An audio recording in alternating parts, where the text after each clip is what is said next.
Bunu mən çox danışmışam sizə. Deyir İmam Rıza'nın ziyarətinə getməyi nəzir eləmişdim. 18 il. Nəzir eləmişdim ki, nəsə bir işim həyata keçsin. Özdə bir ziyalı adamdır, bir həkimdir, deyir, bir çətinliyim vardı, nəzir elədim. 18 il getdim hər il.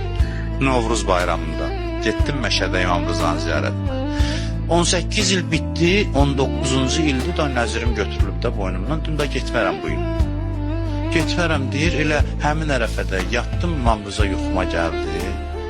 Gördüm qəribə yuxudur, gördüm oturub yola baxır. Məni gördü uzaqdan, gəlməyəcəksən bu il.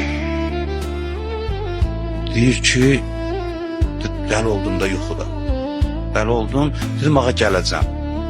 Sonra yuxudan oyandım, başa düşdüm ki, sən demə məni gözləyirmiş. Gözü mənim yolumdadır.